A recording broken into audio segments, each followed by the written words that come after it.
while I was in Virginia City earlier this year, I decided to go and take a look at St Mary in the Mountains Catholic Church. It was first built in 1870, and unfortunately 5 years after it was built, the Great Fire of 1875 went through Virginia City, and unfortunately, like the rest of the town, the church was affected and was burnt.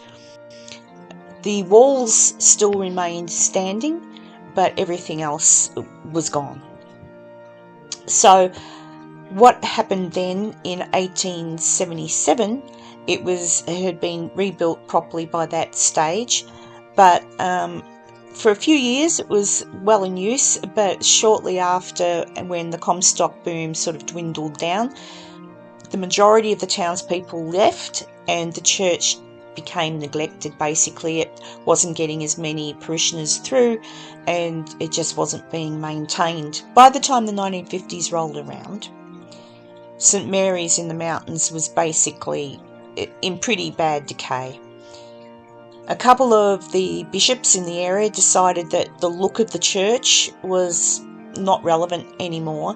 It was too old-fashioned, and basically they just wanted someone to come in and restore the church but give it a more modern look. So what they did was they got some Cistercian monks from Sparta in Wisconsin. So they came along to Virginia City. They later became known as Mad Monks, and I'll tell you why. So they took over the management of the church. That was in 1957. So what they did was they would smash all the 1870s stained glass. They smashed it all. The choir loft that was there, they ripped that out. So when they ripped that out, they structurally damaged the building. All of the religious type statues were either sold, thrown away, or in some way remodelled to look a little bit more sort of abstract and modern. Thankfully, a priest came along, and with the help of the priest and the townsfolk, in 1959 they basically ran the monks out of town. So later on, another priest came along, Father Paul, and he decided to get new windows put in. So he had the new stained glass windows, the ones that are there now, the beautiful blue ones, he had them made. He also took steps to make sure that the historic hospital, St Mary's, was not knocked down, and now that is actually the St Mary's Arts Centre. So now the church houses a museum on the bottom level. They don't ask for admission, but they do like for you to give a donation if you can, and that continues to help them maintain the church and its property. Most of the items in the museum were either donated or found under the church. Apparently a lot of these items were stored under the church after the Great Fire and weren't discovered until a short time ago when they were putting together the museum.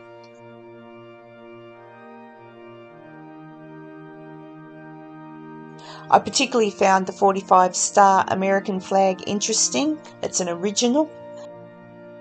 They also have a piano that was donated to them from St Patrick's Church from Gold Hill. It was destroyed for whatever reason, but this piano was donated to the museum. They have many photos of priests that have worked there. There are tons of photos and records of the town, so it is a place to go if you want to have a look at any old photos of the township. Ultimately, it is honestly worth a visit. This was an original 1908 Thomas Edison phonograph, and it still works. The man played it for me while I was there. And so many of these artefacts are just... the photos don't do them justice. Which takes us to downstairs and this magnificent work.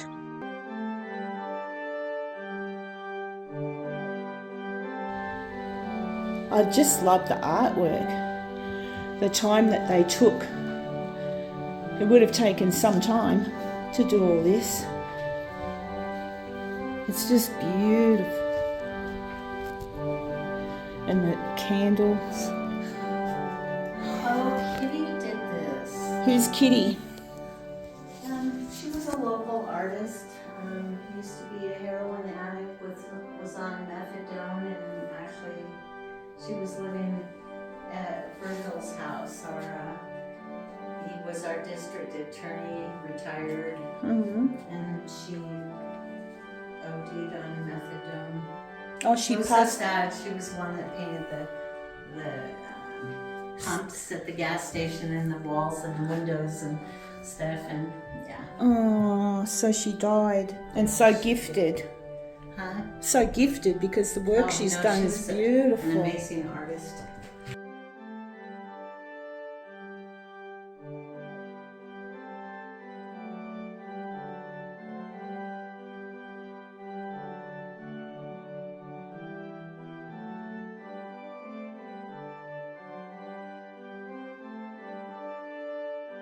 So Kitty painted all of these murals.